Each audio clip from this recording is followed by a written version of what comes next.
Okay, so picture this. It's late afternoon. Your toddler has been watching something for a while. You know it's time to turn it off. You give the warning. 5 more minutes. Then you follow through and turn it off. And then, chaos. Full operatic, on the floor chaos. Tears, screaming. The kind of meltdown that makes you wonder if you should have just let it go another 10 minutes. Or maybe 20. Or maybe just forever. And in the moment you think, is this worth it? Is cutting screen time even worth the fight? If you've been there, yeah, I see you.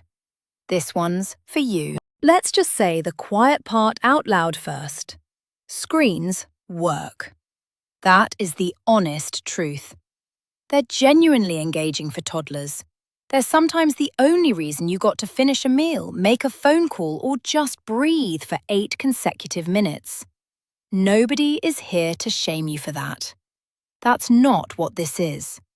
But if you've noticed that the more screen time your toddler gets, the harder it is to stop, you're not imagining it. That pattern is real. It's common. And there's a reason for it. Here's the short version of what's happening in their brain. Screens, especially fast-moving, colourful, interactive ones, flood toddler brains with dopamine. That's the feel-good chemical. And when it stops, there's a drop. A real, physical drop. And toddlers don't have the brain development yet to manage that drop with anything like grace. So the meltdown isn't defiance exactly, it's biology. Their nervous system is just overwhelmed. That doesn't mean you can't change it. It means you have to work with their brain, not against it. Here's the thing I want to be really clear about before we get into the practical stuff. Reducing screen time is not about eliminating screens. Not for most families and, honestly, not even what the research recommends. What the research, from developmental pediatricians, from the American Academy of Pediatrics, from people who spend their careers studying toddler brains, actually says is this. It's not just about how much. It's about how you do it. A toddler who has predictable, bounded screen time and a parent who helps them transition off it will do dramatically better than a toddler who gets less total screen time, but under chaotic, unpredictable, or battle-heavy conditions. So if you're trying to cut down, great. But the how matters just as much as the how much. All right. 4 things that actually work.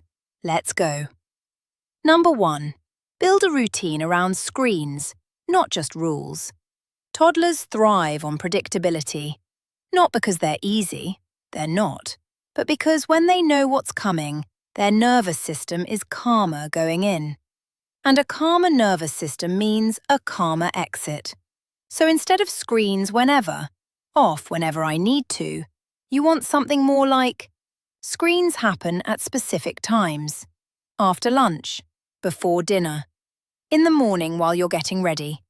Whatever works for your family, but it's a known thing, not a surprise. When screen time is part of a predictable rhythm, the end of it is less of a shock. They start to feel it coming, and that matters a lot more than you might think. Number 2. Warnings need to be real and short. You already know about the 5-minute warning. Most parents do it. But here's where it breaks down. Toddlers don't have a reliable internal clock. 5 minutes is meaningless to a 2-year-old. It's just a sound. What works better is pairing the warning with something concrete. 2 more minutes, and then we're going to go have snack. Or 1 more song, and then bath time. You're giving them something to transition toward, not just something to transition away from. And, this part is important, keep the warning short. Research on toddler transitions shows that long lead-up times actually increase anxiety rather than decrease it. 1 warning, close to the transition. Not 10 warnings stretched over half an hour.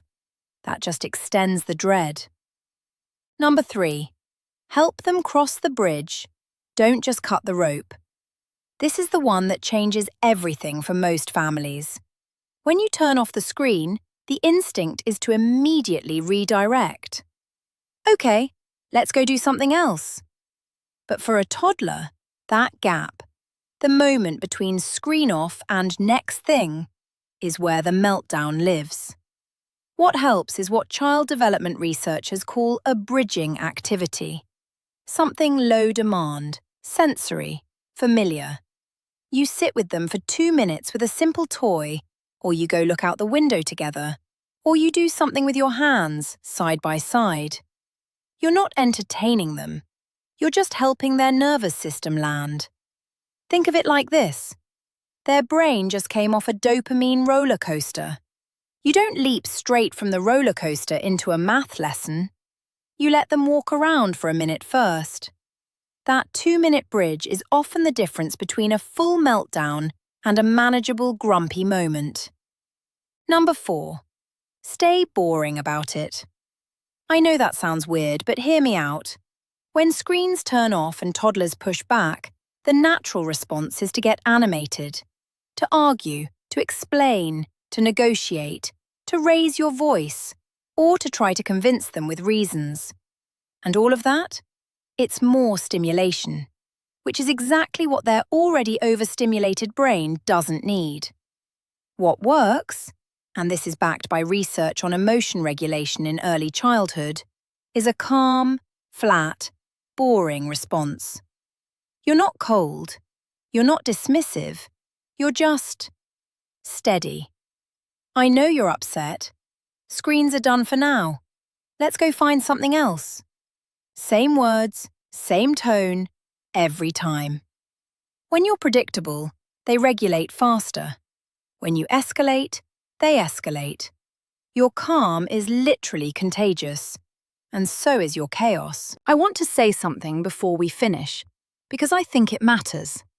If your toddler melts down every single time screens turn off right now, that doesn't mean you've broken something.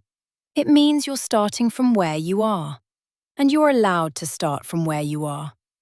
This stuff takes weeks sometimes, not days.